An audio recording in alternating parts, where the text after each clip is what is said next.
Hey everybody, welcome to this week's episode of the Patty G Show. We are taking it industrial this week with Desiree from Industry Makes. She comes on and talks about some of the challenges that they're facing in their everyday environment of being in the business that they're in, as well as some hopeful prospects upcoming down the line for the great state of Louisiana.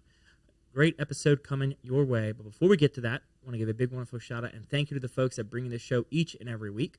Falaya Real Estate, Lake Men's Health Center, and you know our apparel is brought to you by Genteel Apparel. Without further ado, enjoy the show. So, what's your background? How'd you get into this chair today outside of Jude sending you? I know I'm going to talk to him about that too. Well, you know, I worked for the Louisiana Chemical Association for about 11 years. Before that, I worked for the city of Baton Rouge in the parish attorney's office, and I worked for Mayor McHugh under Mayor McHugh's administration. And the parish attorney's office is in charge of so much. I mean, they're in charge of your alcohol license, the city prosecutors under the parish attorney. They just do a lot. Risk management. I mean, there's a lot of divisions that are under the parish attorney's office, and the mayor, of course, also looks to the parish attorney's office for his legal guidance or her legal guidance, and cities are not allowed, or governments are not allowed to lobby, so to speak, or they're always there for information only. And I was working with an attorney friend of mine, and she was doing some of the lobbying work. Shout out to Cindy Bora. And she needed some help. And I went down there, and I never left. I was at the right place at the right time, and I was working with someone who believed in me. And I went down there, and lobbying is all about relationships. Yeah. What is lobbying? Well, lobbying is advocating on behalf of a certain subject matter. So we were lobbying on behalf of the city of Baton Rouge so that we could get projects put in that very large bill of construction. And that's what we were doing. And from there, I worked with all the other lobbyists that were down there. And when Mayor McHugh left office, I worked 1 year under Bobby Simpson, and I decided that I just really wanted to try the private sector again. And there was an opening at the Louisiana Chemical Association. At the time, was being run by Dan Bornay. And I called Dan, and I said, I heard there's an opening, and I think you need to hire me for it. And he said, okay. Very, very lobbyist mentality. Well, here's an opening. Let me fill it. Right. I got the solution. He appreciated my aggressiveness, I guess. Directness. Yes, directness. And so we met for coffee. We talked, and there was some fundamental things that were going on down at the Capitol where, local government being the, for lack of a better word, the tax taker versus all of the private industry that are the taxpayers. Right. So we don't always have the same agenda, right? So I was oftentimes working against industry on behalf of the local government and the money that they need to do what they do. And so Dan knew of me already, and they drug me through this very intimidating hiring process. I'd imagine so. You're coming from the enemy's chair. That's right. And so I had to interview in front of a board of directors that was a pretty big room. And at the time, I'm like, how am I going to remember all of these people's names? Right? Because that they're looking for some kind of memory recall on my behalf. So I made it through that, and they hired me, and we did great things. I worked real closely with Greg Bowser, who's the current president of LCA. And, at the time I had a young family, and these statewide associations do a lot of work. And I was away from home a lot. And I decided that I wanted to take a step back and be there for my children that were still relatively young. One was a baby, one was in elementary school. And so I resigned from LCA, and I was home probably for about 4 days. Let's say it doesn't sound like you would be home for very long. I was home for about 4 days, and I'm sitting on the sofa, and I'm eating chocolate chip cookies, and I'm watching Oprah, and I'm thinking, this is not the life for me. My kids are in school. So I guess what I really wanted, what I really came to the conclusion of, is that I just needed flexibility. Right. I don't need to be completely cut off from everything that I love. I probably just need some flexibility so that I can do both. You know, I can pick up my kids from school, but I can also go and advocate for the people who need advocating. So when I decided that, I got a call from Tim Johnson, and the TJC Group is his firm, and the TJC Group is who manages Industry Makes. So I am the director of governmental affairs for the TJC Group and the campaign manager for Industry Makes. So Tim called me after I'd been home for 4 days and asked if I could come and help him enlarge his firm, you know, give him another arrow in his quiver, so to speak. And the first thing out of my mouth was if I can work from home, if I can be flexible. And he said, absolutely. So that was in 2013. And, you know, here you are still here I today. am. Yeah. So what drove you, kind of going back to the LCA, what made you, outside of an open position, make that switch? Because I wanted to be, I don't know how to say this without sounding, I wanted to be more relevant, I guess. And there are your hands are tied when you are an employee for the local government. There's only so many things that you can do, and rightly so. Right. So I wanted to be free of those shackles a little bit more. I was working for benefits at the time and not so much money, you know, so I kind of wanted to flip that script a little bit. And I did, and I was pretty happy about it, you know. I learned a lot at the parish attorney's office. I learned a lot about local government and ordinances and things of that nature. That's important to know, even when you're on the, as Bobby Simpson called it, the dark side. So, it was a good fit for me, because private industry has always been kind of my heart, you know. So I was happy to get back there. Got it. Yeah. So, like, what makes like private industry at your heart? Well, it's just capitalism, and it's kind of what America's built on, and it's just free enterprise, and you know, people working hard and doing the things that they love and making money at it. I mean, what's better than that? Honestly, you know? Yeah. Well, it's two different sides of the coin, obviously, going from Absolutely. the local government to going to private. Mm-hmm. Mostly because the local government, they're not too much of a profit motive behind what they do. Right? No. It's more supposed to be, And it shouldn't supposed to be right. Right. If the profit motive to raise taxes to get more profit for the local government, yeah, you've got a bigger issue there. Right. You know, you want to be able to fulfill what you promise. You want to be able to fulfill what people are asking of you. Right. But you're not sitting there saying, I get a bonus if I bring in so much No, there's more, no bonus. You know? Trust me on that. There are no bonuses at government level. So Right. So then going from LCA and taking those long 4 days off. I know. Yes, they were killer. And now being in Industry Makes, I mean, what to you, outside of the flexibility of the role, what about the mission of Industry Makes kind of made you get attached? So let me tell you how we were born. Yes. When Governor Edwards came in and signed an executive order that changed the rules of the industrial tax exemption program, giving the local governments a vote as to whether or not an industry could have an incentive to invest, that was a problem. And it wasn't so much a problem because they now had a vote. It was a problem because they didn't necessarily ever have to deal with this before.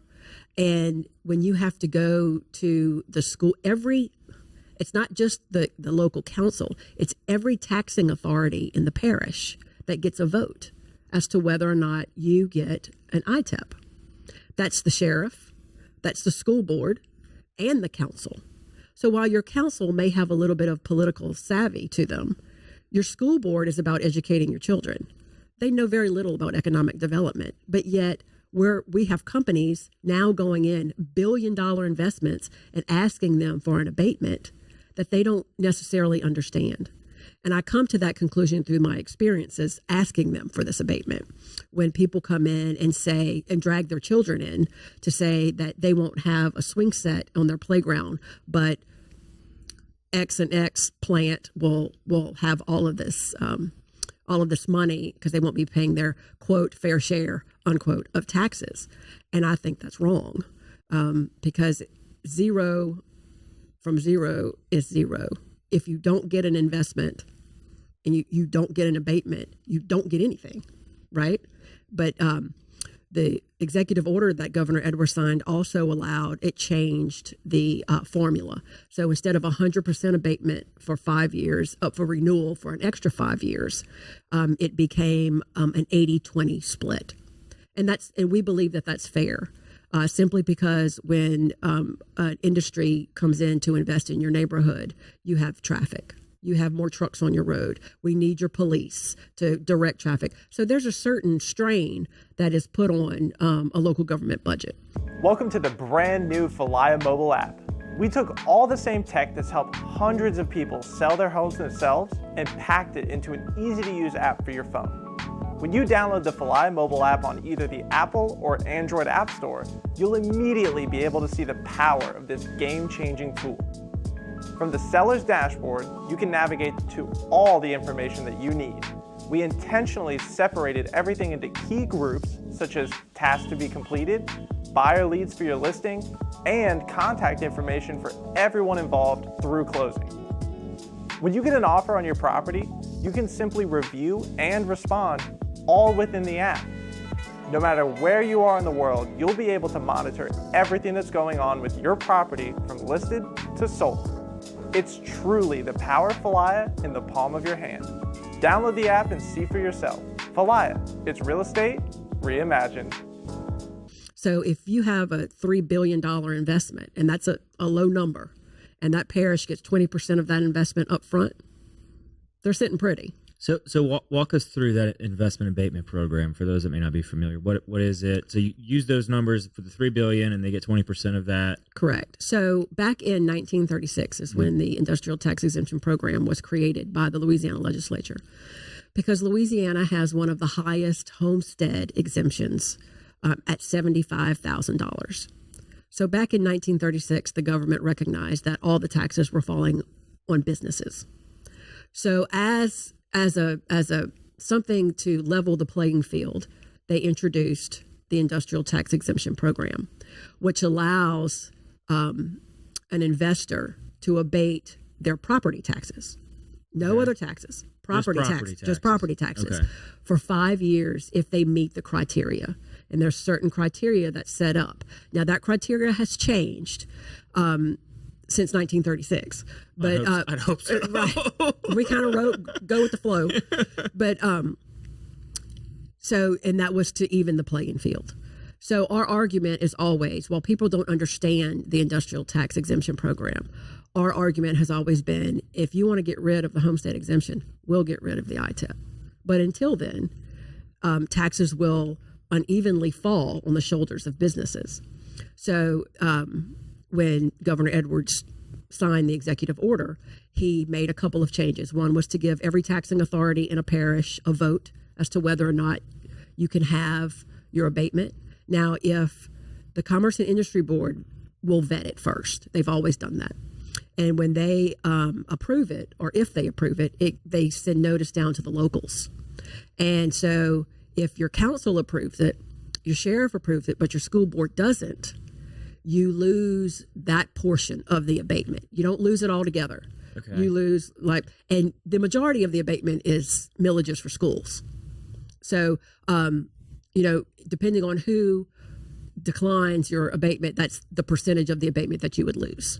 So one no vote doesn't wipe it out altogether. Yeah, so you could have it go all the way down to the example for the school board, and the school board could say no. So Correct. They're still going to get their portion of Correct. That, but the other departments won't. Correct. Okay. And then they changed it from 100% to an 80-20 split.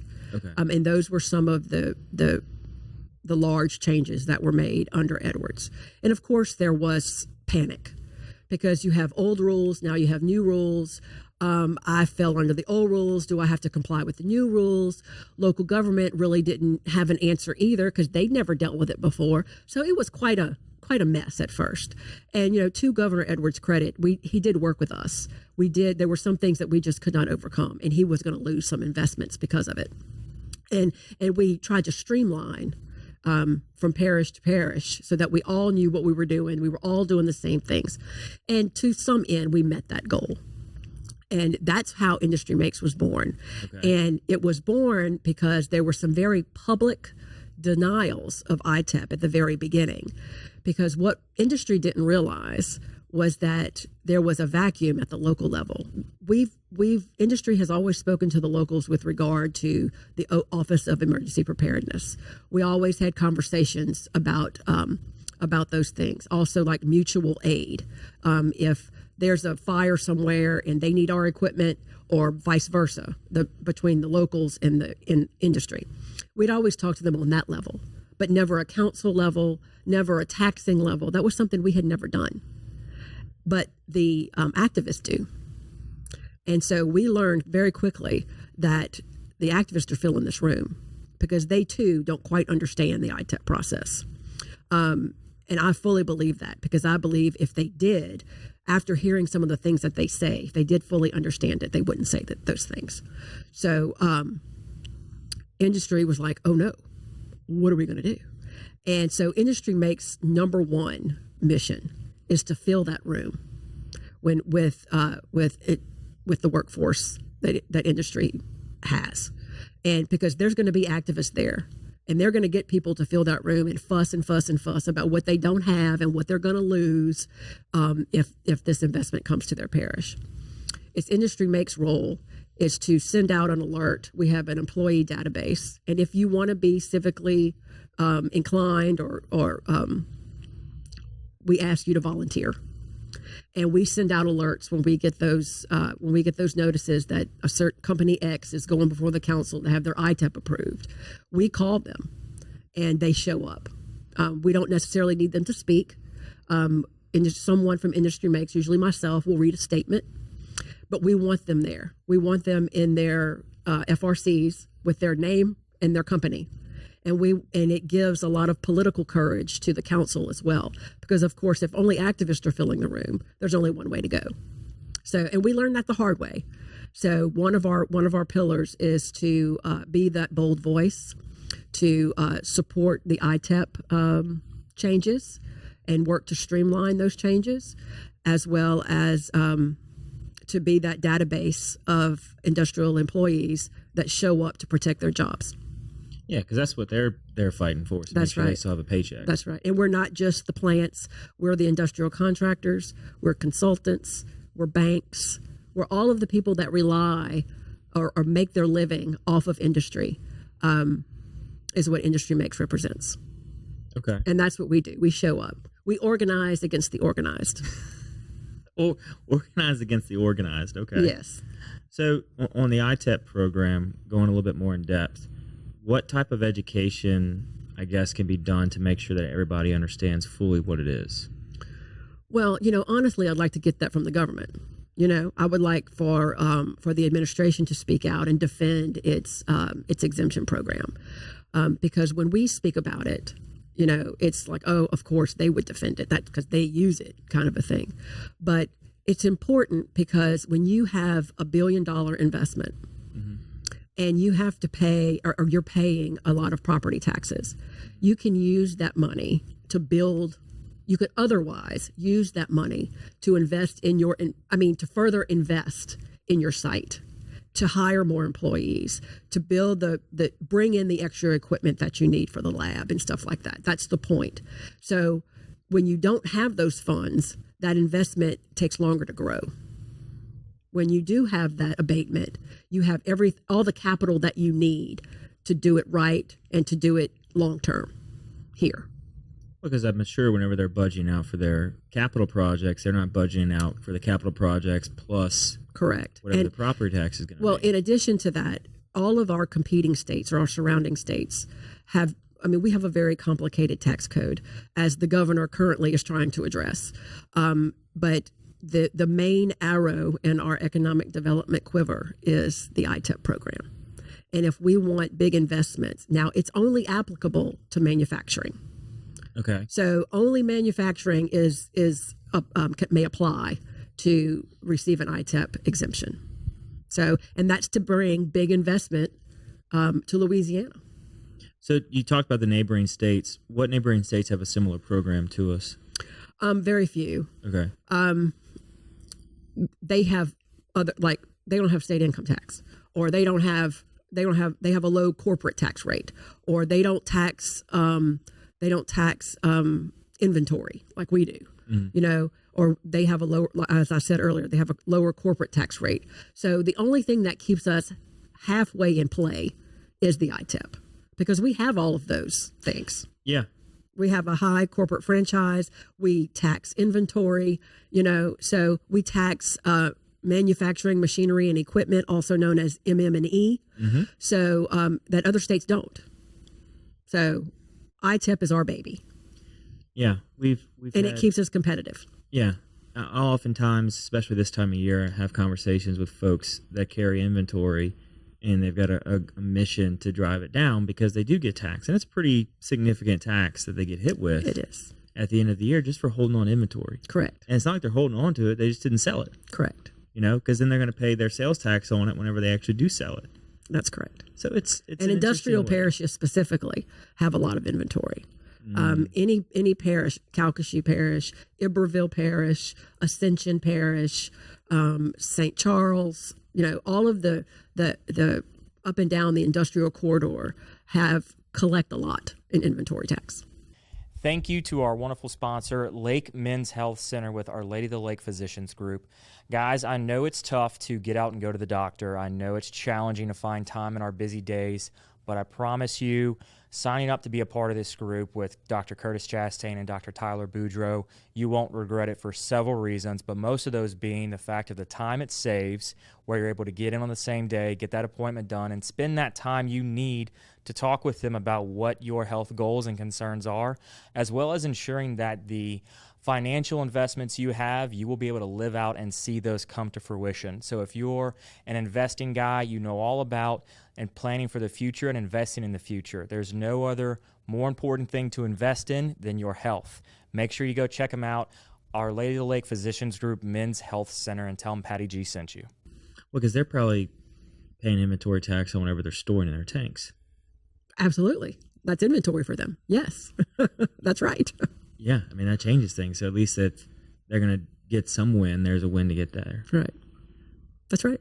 So how has that program seen an influx in actual capital spent in the States? Like, have they been able to track, you know, this company came here because of the ITEP program? That would probably be a question for LED, the Louisiana Economic Development Corporation. They keep track of everything. I'm sure that they would have that answer. But what I can tell you is that I know of plenty of investment that would not be here if it was not for the ITEP. And so for y'all, are you getting reached out to directly by these corporations, by these companies? Like, how are you going about knowing where to be, right? Well, because our ambassadors, as we call them, let us know. We also have a lot of local governments that will call us. If there's something on the agenda, we need help. They'll call us and we'll show up. We'll show up. We have hats. We have T-shirts. We've got it all. Just so they know we're in the room. Where are the hats and T-shirts? We should have seen some of those tonight. And we have pins. I should have brought you some. I should have brought you a little happy. I'm sorry about that. That's all good. So how does your day-to-day become balanced with the TJC group, right? Because you've got kind of two roles. Yes, it's very busy. From my understanding. So how do you balance that? I try not to work on Fridays, honestly. You know, you're always, with a smartphone nowadays, everybody's always on, right? So the best that I can do to remain halfway flexible is I don't come into Baton Rouge on Fridays. Traffic is horrible all the time. And I'm always at home. They still call. I sit on conference calls, but I do it, you know, drinking coffee in my pajamas. You know, and I don't have to get dressed and come in and put on high heels. You just turn off your camera. Yes, that's right. See, they just thought the younger generations were doing that. Really, it's all generations. Oh no, everybody's doing. Trust me, I am in the bed drinking coffee, listening to you talk, and I will only say something if I have to. So, has that become one of those situations where this meeting should have been an email? Yes. I read something the other day that if they don't serve food, it should be an email.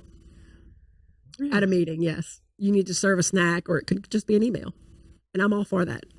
I like snacks. I kind of see the value there. I got to have a reason for me to come and sit down and Look, we are industry. We have meetings to talk about our next meeting, so that's just what we do. Yeah. So yes, my day is filled. This morning I was in Lafayette for a TJC client. This afternoon I was at the Greater Baton Rouge Industry Alliance talking about workforce. Sit on that committee. Now I'm here with you at 6:00. I'll be in Iberville Parish at the council meeting. So on behalf of another client. So it stays busy. It stays busy. Fortunately, a lot of our TJC clients are Industry Makes ambassadors. So we often share the same issues, and I think that makes it easier. Yeah, so, when everybody's issues and visions are aligned, it's a lot easier to help them out. It is. So you said you sit on the talent or the recruitment side of things on the board, the workforce. Well, it's a committee. Okay. The Greater Baton Rouge Industry Alliance, along with the Louisiana Chemical Association, Louisiana Mid-Continent Oil and Gas Association, Louisiana Oil. There are so many petrochemical and refining statewide associations, and they all have committees that are made up of their members. And we try to sit on all of those, as many of those as we can, simply because that's the pulse. The people sitting around that table are the decision makers, and it's the pulse of industry. So we need to be there so that we don't misspeak, or we don't. We just stay abreast of what the current issues are. Yeah. So yeah. How is the conversations in the workforce going around? Because I know in our specific world that I run in, it's hard to be able to find people. Yes. Come and do work. Well, in industry, we like to pick people off. Between the contractors and the plants, nowadays the workforce isn't quite career oriented as the older generation, because they'll jump you. They will jump your plant and go to another plant for a quarter. So we've always dealt with that, and it's almost become a running joke that the contractors will train them, and then they'll be nested, which means they spend most of their time at that one specific plant, because there are more contract employees inside of a plant than there are direct employees. Yes. So, and the plants are famous for picking off the good contractors. They're like, oh, why don't you become a direct employee, kind of a thing. So, but there are plenty of training initiatives that are everywhere between the Association of Builders and Contractors, River Parish Community Colleges, McNeese and Lake Charles, Soella. There are training programs everywhere, and we like to keep them filled because hiring locally is best for us. We want the ambassadorship. We want them to speak up on our behalf, and we don't have to worry about them traveling terribly far to and from work. So we like to hire local. So we industry funds a lot of those training initiatives for that reason. Yeah, it's in our own best interest. Well, right. We have to retain and attract them here. Correct. So we can continue to have a solid, strong workforce. That's right. Because currently we're lacking in a few different industries. That's right. And working, years ago we were up against the film industry when filming was, and working in industry wasn't quite as sexy as, moving orange cones for the movie industry. And we dealt with that. That was difficult because we couldn't get anybody into our training programs because apparently if only, and we're working towards this end, but when you work in a plant, it's not quote dirty. It's not. You're sitting in front of the most recent and up-to-date technologies, watching the pipes, watching the temperature, watching the pressure, and watching those things happen. Yes, there are people who wear hard hats and steel-toed boots and turn that shaft with that big wrench, but those are the contractors and the direct jobs. Every job inside of a plant is lucrative. It's a quality job, and we're trying our best to try to get more people interested in staying at home, raising your family here, and having a career, not a job, having a career in industry. Yeah, because that's what they're getting on their social media is not that. It's not. We're fighting hard against that too. Social media is a whole nother animal that I'll probably have to take you up on that beer to talk about. So, I mean, how do you combat that outside of the training programs that you've got, which are getting people at a younger age, right? You're going into high schools probably and talking with them, saying, hey, this is a career opportunity, this is a career path.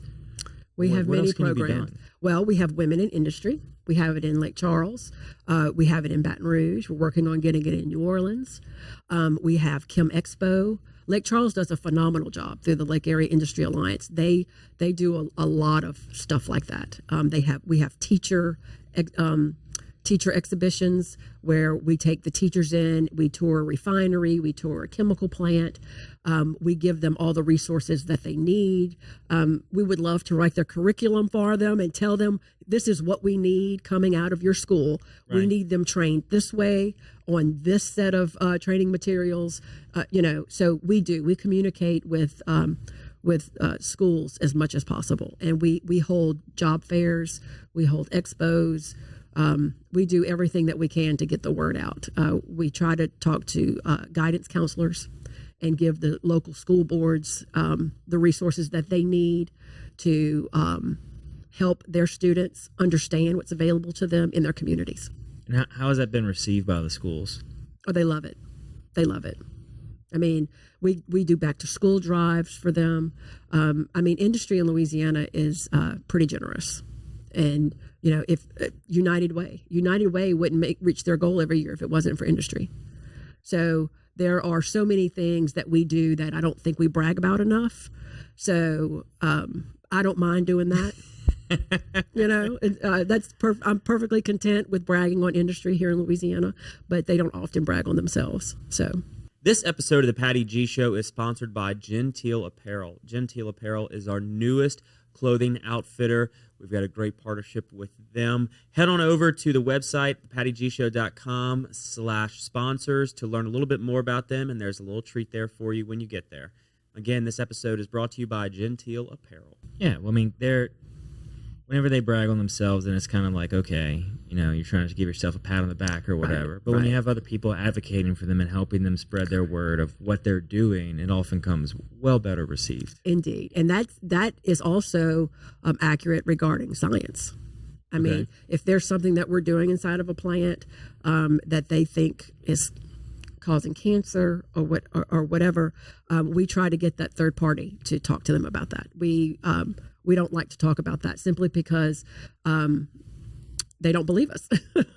They don't believe us. They think it's in our own best interest to kind of water down a story. So we prefer that others, universities, research institutions, things of that nature, speak to them about that. Well, it gives an independent review and analysis of what's going on, without having that influence. Correct. Like if you don't want all of your employees to go write customer reviews about your products. That's true. You want the customers to come out there and write the products because they have no quote unquote skin in the game. Right. Right. So you got to kind of keep it separate. I get that. We try. We do. So being involved in Industry Makes and being the fact that we're such a plant heavy state. We are an industrial state, yes. How industrial state? How are the outreach to try to attract people here? Outside of retaining people locally, is there anything being done outside of the state to try and attract people here? Well, I can tell you this. What we find the most with trying to recruit talent is quality of life issues. So whether it's our infrastructure, our bad roads, whether it's our school systems that often are not up to par, or whether it comes down to this generation, it comes down to recreation. Like, do you have a park? Kind of a thing. And that's the feedback that we get when we try to lure executives and engineers here. That's the feedback we get. So it's, I guess the best we could do is advocate for better schools, which helps us with our workforce, helps us with our recruitment, helps us with our retainment. All of those things that we get feedback on, we directly and indirectly advocate for so that it's in our own best interest, as well as the state's. Yeah. So it works. It works. Yeah, I mean, you got to have a place where people want to call home. Right. That's right. But it's also not just a one-size-fits-all solution, right? But those children who leave always they love Louisiana. They leave because they don't think they have opportunity here. Yes. And we need to change that. And I know I can speak for industry when we say we bend over backwards to do that, which is why we sit on all those committees. We try to influence those committees based off of what we know. So how do we get out to those people that are leaving what type of opportunities we have here? Well, again, industry can only do so much. I would hope that the government would hold some kind of a PSA or a did you know kind of campaign. We do, but we're limited in our audience. So our philosophy is, if we want to join forces with anybody, we'll work with anyone, because we don't really. Industry Makes doesn't really care who gets the credit. We just want it to happen, right? We just make it happen. And if there's always power in numbers. So we try to partner with a lot of the statewide associations to get the word out, to widen our audience, so to speak. Yeah, that makes sense. Mm-hmm. You've got people that, if you have an industrial facility, try to put the word out there. People that are following them are probably just following them to follow the brand. That's right. And they're not like saying, oh, let me see what they've got to say about the potential opportunities here. And look, there are plenty of internal things that industry has changed because of that. To hire local at one time was quite a hurdle, because hiring had to go through headquarters, which was not necessarily in Louisiana. So there's a lot of internal things that we have done or that we're trying to do to get more locals, to give them a piece of our pie, so to speak. Because, like I said, we have quality jobs and we would prefer to hire locally. So how do we make that easier, right? And we talk about that every day. And working with local governments, school boards, other statewide associations, is the way we go about it. Yeah, I think that's the right move, to hire more local than to attract people here. Absolutely. We try to do that. Because if they've already living here, they know the culture, they know the lifestyle that we have, they know the good things that we can offer here in the state, and then it's saying, let's just get you to work here. Right. Because we do have so much opportunity. We do have any runway you want to go on for your career, you can do it here. You don't have to necessarily leave and find some other place to go do it at. That's right. And industry hires an inordinate amount of skills. So if you're a welder, if you're a millwright, if you're a pipe fitter, if there are all of those things, we want you. We want you here. And again, they are quality jobs. Yeah. They're not just high paying jobs. They're also, they come with benefits, insurance, 401k, things of that nature, things that can sustain you and your family. So in addition to the engineering jobs and the laboratory jobs and the executive positions, we probably hire more skilled workers or skilled labor force than anything else. Yeah, well, those skilled labor forces are always needed, and it's not really something that's pushed too much in early education or even across, your social platforms. You've got people pushing these sit in your bedroom and have a cup of coffee for a meeting type of jobs. Everybody wants that type of job, right? Right. But it's oftentimes that you've got to start somewhere, right? You got to be able to start and say, oh, no, I went and learned my skill, I learned my trade, and then I went out there and made a great life for myself. That's right. And we're working on that. We were talking about that at the meeting I left to come here. We were talking about coloring books and puzzles. How do we get to the elementary school students, right? How do we get them to appreciate what they have in front of them here? Yeah. I'm trying to do the same thing for the accounting profession. How do we get people interested in accounting again instead of just finance, trading, and all of that, all those buzzwords? Right. It's a challenge because you've got TV shows about lawyers, you've got TV shows about trading and all that stuff. And so that's what people they see it, right? And I would just say this, that if it wasn't for a lawyer, I wouldn't need a lawyer. I don't know what other industry can say that. So, we have a challenge. Industry has a challenge when it comes to, it's not quite as glamorous as the doctors or the lawyers. It's not, but it's every bit needed. Indeed. Because of how much of the beginning stages of the products that we consume every single day. That's right. Start at those industrial jobs. That's right. That's right. Everybody sees it as whatever it is that they're doing is not making the long-term effect. But it's like, no, everything's got. That's where they're starting. That's where all those products and all those materials are starting at. And that ignorance goes through every education level, every social level. It amazes me that people don't make the connection. And so we have to do better to make that connection. I mean, when I sit in a doctor's office and tell a doctor what I do, and her reaction to me is that we need to get rid of all the plastics, we've got a problem. And I'm like, well, everything in this office would disappear. Everything in this room would disappear if you got rid of plastics. And her reaction is, oh, just one-time plastics. I'm like, oh, like your bandages and your blood bags. That one-time plastic, that's a problem. So we need, and we're working towards that end to do a better job of connecting our product placements. Here's, if it wasn't, your baby is in that incubator is made out of plastic. Those tubes that are keeping your baby alive are made out of plastics. The cover on the thermometer that they stick in your mouth, that's made out of plastics, So, and until there's an alternative, it's going to stay plastics, right? I know that there's a huge push to get rid of plastics. But let me tell you, if there's an alternative to plastics, we're going to make it, right? So we're keeping up to speed on all of that. But currently, nothing stands up to plastics right now. I mean, you add another molecule, you get a. I know this is simple, it's very simplistic explanation, but you can have a thin plastic, a thick plastic. I mean, there's a plastic to meet almost every need, whether it's a security need, food security, sanitation. I mean, you can't live a modern, healthy, everyday life without the products that are made here in Louisiana and on the Gulf Coast. Yeah, and I think that part is where that education's got to come in, right? You want to innovate and you want to figure out how can we get it to where it's multi-use items. Right. How do you eliminate the single-use items? But then it brings it back to, was it really sanitary to reuse blood bags?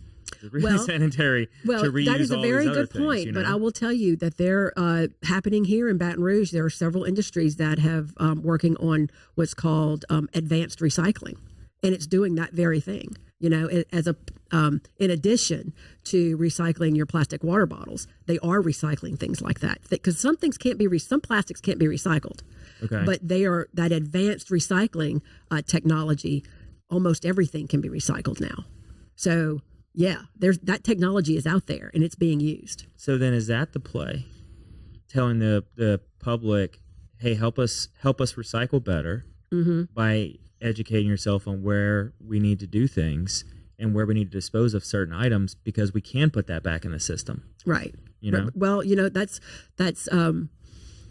Industry Makes and would work closely with their ambassadors to get that done. I mean, we have some ambassadors that are currently advertising that right now, but in order to get the bigger word out, that's definitely an avenue that we can walk down.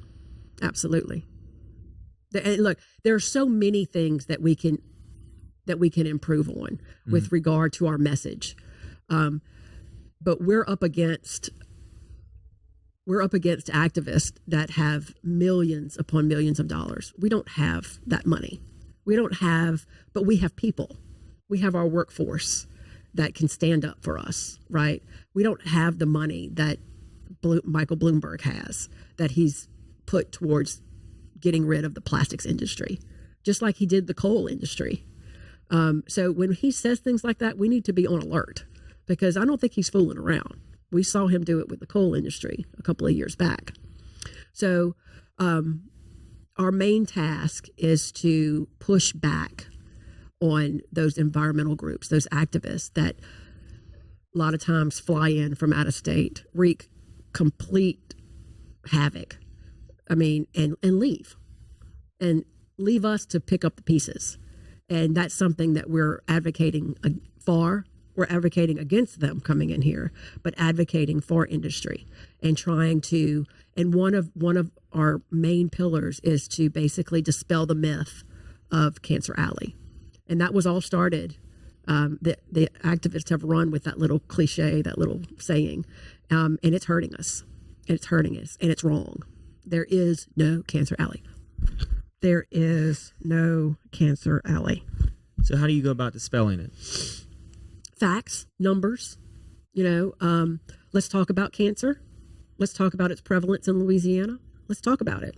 And let's do our homework. We like to use the Louisiana Tumor Registry, which is run by the LSU School of Public Health. By state law, all hospitals and clinics have to report their cancer incidences to the Tumor Registry, so their numbers are accurate and up to date. And you can break it down to the most granular address. Your neighborhood, if you think you have everybody on your neighborhood everybody on your street has cancer, you can pull up your street. It'll tell you how many people in your neighborhood have cancer, what cancers they are. It's very granular and a useful tool. And so when we look at it and through research and sitting on task force after task force to learn about cancer in Louisiana, we've learned this. We've learned that, yes, cancer is prevalent in Louisiana. We've also learned that it's how you live and not where you live. Because while cancer is prevalent in Louisiana, the cancers that are most prevalent are things that we can control. And very few, if any, are exposure related or occupational related cancers. Like St. James Parish, that is the heart, that is the brightest burning flame in this activist world is St. James. And there is a prevalence of colon cancer and breast cancer in St. James Parish. And they have a high rate of cancer. Iberville has a high rate of cancer. But through the industrial corridor, which is 9 to 12 parishes, depending on what report you're looking at, there are parishes in there that have the lowest rates of cancer and others that have the highest rates of cancer. So if it was truly a cancer alley, I believe that cancer would be prevalent throughout the parishes, and they're not. So there's too much difference from parish to parish to parish to say that there is a cancer alley. It's just the numbers, the data just does not support it. Does not support it. So, and we want to tell people that. And, it's hard to tell people in South Louisiana that your white bread and your bourbon is probably giving you some colon cancer. So they don't really appreciate that when we say that. So we usually let the doctors do the talking, So it's the CDC came out with a report in June of 2022 that named the top 25 communities in the United States for cancer. Not one was in Louisiana. We got that going for us. Yeah, not one. Not one was in Louisiana. Recently, the American Lung Association released the Air That We Breathe 2024, and it lists the top 25 worst communities for air. Nowhere was Louisiana listed. We got two things going for us. Right. All right. As a matter of fact, St. James Parish was called out for having the best air with regard to ozone. Okay. So, there's a lot of good news going on in the industrial corridor that we are not quite as efficient as the activists are in getting our word out, but we're working towards that end, whether it be through billboards, encouraging people to do their homework. And basically, I believe that the activist tactics in Louisiana are irresponsible and a detriment to these communities. For those people who are suffering from cancer, when you have tunnel vision and you blame it on one thing and you're not looking at your other determinants of cancer, I think that's wrong. And we need to do that more. And we're working closely with hospitals and universities to prove that case. Because again, we don't have the money that they have, but we have the people. So podcasts like these and things of that nature help us get our word out. I mean, do your homework. Yeah. Understand your disease and your determinants. Right.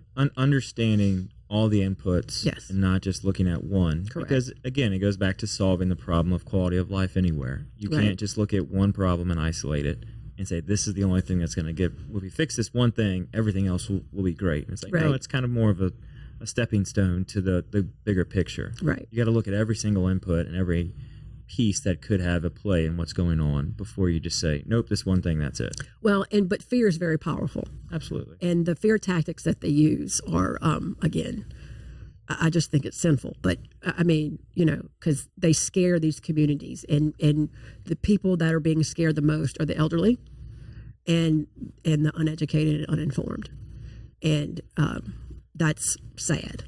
And industry as a whole is doing what they can to turn that around, because it's too important to us to let something like that go unchallenged. When it goes back to using those third-party providers to showcase that it's not just them saying, oh, no, we're great, promise, trust That's right. us, we're good. That's right. It's using outside people to come in, run their analysis, run their tests, and say, okay, here are the facts, here are the Correct. findings. So the EPA, one example I have is the EPA funded a mobile air monitoring unit that was put in St. James Parish. And back in August, I believe, we went down to read the readings. They had been at that stationary site for about 3.5 months. So let's say April, May, June. It might have been July or August, and we went out there. And DEQ was there, and we took a tour of the mobile unit and how it worked. And we asked them if there had been any exceedances recorded, and there were none. So we were very grateful for that. Yeah. And I was like, can you put a news release out on that? I mean, can you tell somebody that?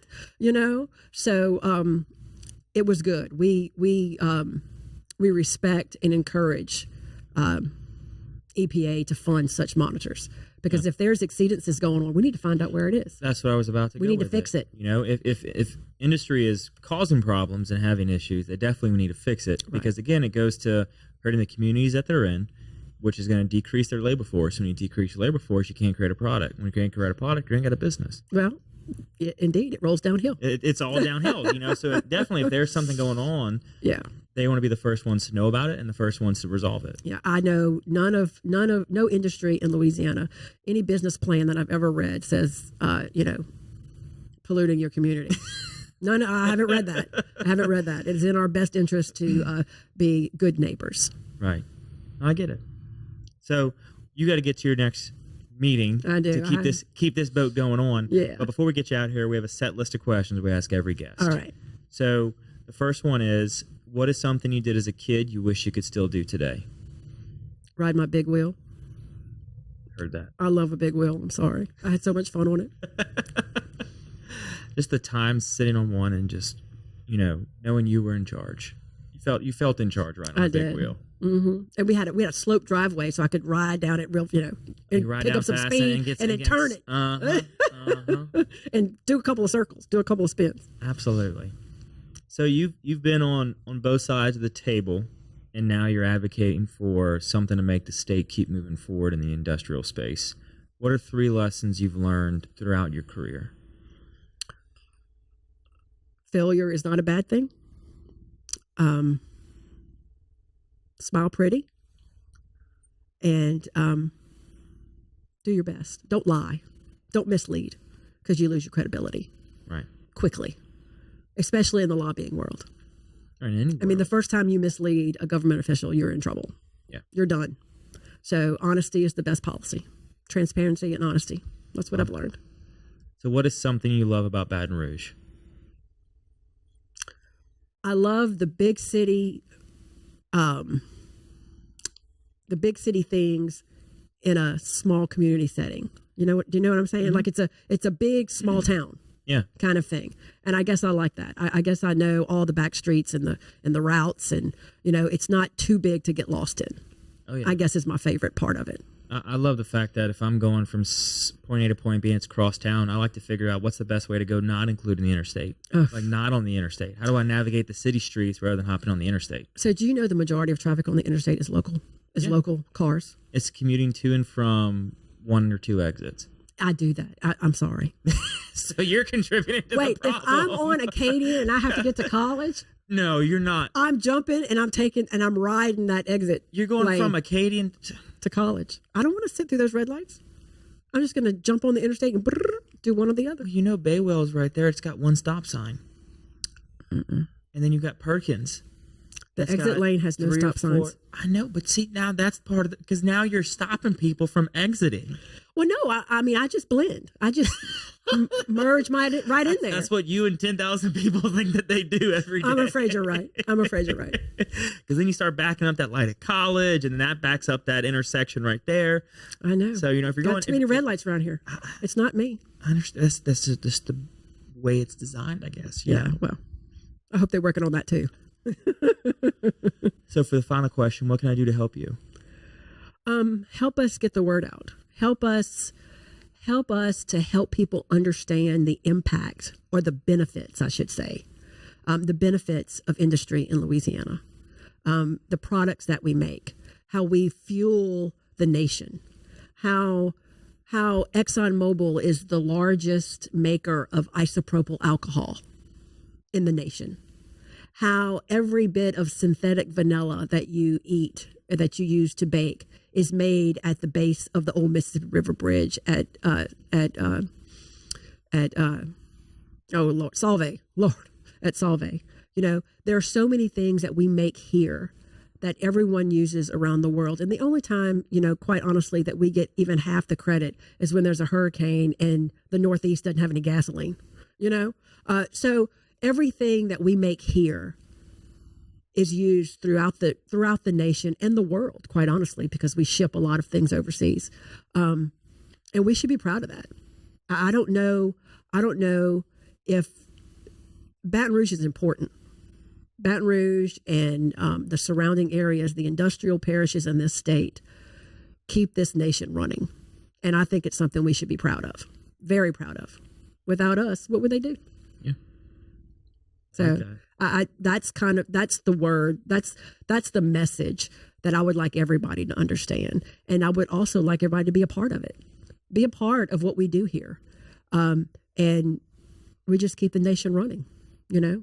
We keep you traveling. We keep you in the air, you know, whether it be the aluminum that the cars are made out of and the airplanes fly to make them lighter, whether it's the jet fuel that we make in Lake Charles and everywhere else, or the plastics that we make that keep your babies alive and your food safe. You know, we do it all here. And I guess that's my message. Be a part of it. Thank you. Thank you for coming on the show. Thank you for having having the time me. out of your day. Yeah. You got to tell Jude, you know. I know. Good or bad. My scheduler. Yeah, your scheduler. Yeah, so thank Jude for making this happen. I really appreciate it. Absolutely, Patty. Thank you for having me. Absolutely. And thank you, everybody else, for tuning in, whether you're listening or watching the show. I really appreciate it. I know the guests do as well. We'll see you all right back here next week for another episode of The Patty G Show.